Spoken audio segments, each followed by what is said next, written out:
হাৰ্থবৰ মৃত্যুৰ শোকত স্তব্ধ ৰহাবাসী বন্ধ হৈ পৰিছে সমূহ ব্যৱসায়ী প্ৰতিষ্ঠান কেৱল ঔষধৰ দোকান কেইখনৰ বাহিৰে সকলো বন্ধ কৰি সকলো আগুৱাই আহিছে প্ৰয়াত জুবিন গাৰ্গক শ্ৰদ্ধাঞ্জলি জনাবলৈ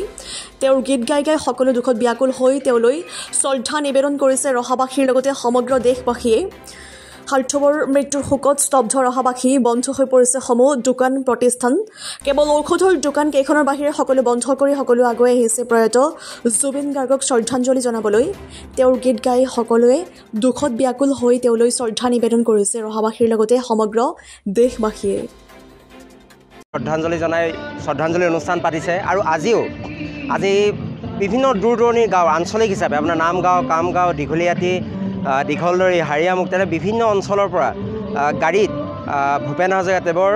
সংগীত বজাই বজাই আমাৰ ৰহাৰ নতুন চাৰিআলি মূল কেন্দ্ৰবিন্দু তালৈ আহিছে আহি ইয়াত চাকি বন্তি জ্বলাই আকৌ ইয়াৰ পৰাই তেওঁলোকে ধুনীয়াকৈ গৈছে আৰু এটা কথা দেখা গৈছে যে দোকান বজাৰ বন্ধ আছে স্বতঃস্ফূৰ্তভাৱে আৰু ক'বলৈ গাড়ী মটৰ সকলো বন্ধ আছে খালি আপোনাৰ মেডিচিনৰ দোকান যিবোৰ অত্যাৱশ্যকীয় সামগ্ৰী সেয়া খোলা আছে বাকী সকলো দোকান বজাৰ বন্ধ আৰু ৰাইজে স্বতঃস্ফূৰ্তভাৱে কৰিছে আৰু শ্ৰদ্ধাৰ মৰ্মৰ শিল্পীৰ প্ৰতি শ্ৰদ্ধাঞ্জলি আৰু এইখিনি কৈ থওঁ তেওঁৰ যেতিয়া শেহতীয়াকৈ কথা কিছুমান আহিছে যে তেওঁ অসুখী আছিল যাব বিচৰা নাছিল জোৰকৈ তেওঁক ছিংগাপুৰত লৈ যোৱা হৈছিলে এইবোৰৰ ভালকৈ উচিত তদন্ত হ'ব লাগে আৰু তেখেতৰ কেনেকৈনো এই দুৰ্ঘটনাটো ঘটিল তাৰ উচিত তদন্ত ন্যায় লাগে আৰু আমি সঁচা কথাটো জানিব বিচাৰোঁ অসমীয়া হিচাপে